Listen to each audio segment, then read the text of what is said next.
शक्ति पराशक्ति। स्त्रियों को अधिक शक्ति दे रखी है मैंने, दिए गए अवसर का सदुपयोग करना है। ओम शक्ति पराशक्ति। हमारे एक लाल वस्त्रधारी सेवक से माता ने पूछा, अडिगलार का सेवक कैसा होता है पता है? पूछकर निम्न बातें जवाब में बताई।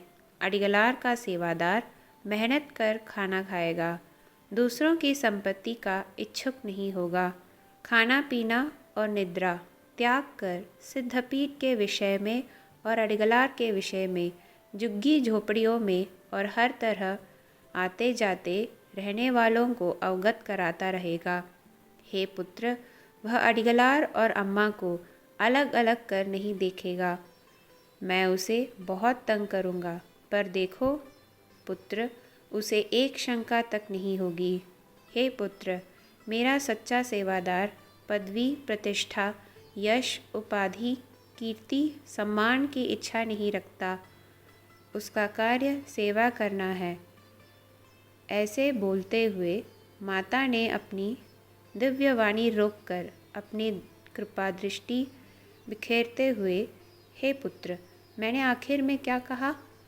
उसका काम ही सेवा है, ऐसे कहा आपने।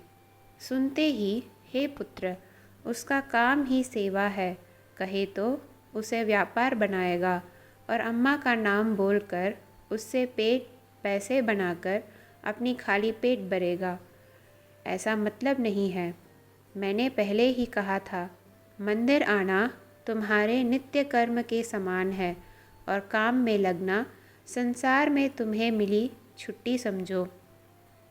ऐसे तात्पर्य को ना समझने वाले अभी और कितने लोग। अरे अम्मा ऐसे कैसे बोल रही है कि मंदिर जाना कर्तव्य के अंतर्गत है और पैसे कमाने काम पर जाना तुम्हारा आराम का समय समझो। अगर मंदिर में ही बैठे रहे तो अधिकारी घर भेज देंगे, नहीं क्या? ऐसे बोलते हुए लोग घूम रहे हैं। हे पुत्र, क्यों किसी को काम पर जाना पड़ता है? पूछे तो वह कहता है कि अगर अपनी परिवार की और इर्द गिर्द के लोगों की देख रेख करनी है तो पैसे चाहिए, उस पैसे के लिए काम करनी ही पड़ती है। ऐसे बोलने पर माता अम्मा, अरे बेवकूफ़, क्या तुम अपने आप को और अपने परिवार की देखरेख कर रहे थे?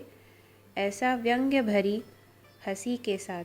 हे पुत्र, पुरातन समय में मनुष्य किसी भी भूख प्यास के बगैर मुझ में ही अपनी मन को रमा कर प्रकृति के साथ तालमेल बैठाकर जीता था, पर आज की व्यवस्था ऐसी नहीं है। सुरक्षा के लिए धन की ज़रूरत है, उस पैसे के लिए कार्यालय जाना, व्यापार करना आज एक मुख्य कर्तव्य है।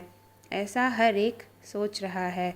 अपने आप को और अपने इर्द गिर्द के लोगों को पैसे कमाकर संरक्षण करने के लिए उसे मैंने जन्म नहीं दिया है।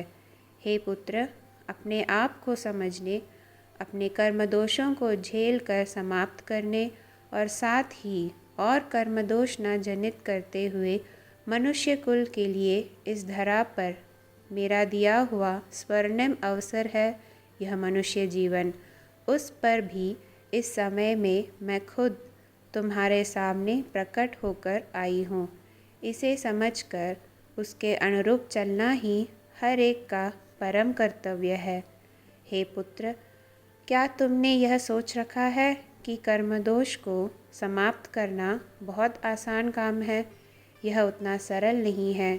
कोई भी जब मेरी कृपा से कर्मदोष समाप्त करने के रास्ते को समझता है तो वह अनजाने में मेरी ओर खींच कर आने लगता है। अतः मैं उसे खेल खेल में परीक्षण के तौर पर कुछ मुश्किल पेश करती हूँ तो तुरंत मानसिक तौर पर पस्त होकर कर्मदोष समाप्त करना छोड़कर दुनियादारी की ओर भाग जाता है। पर मुझ में जो एक बार रम गया, क्या वह मेरे से अलग हो सकता है?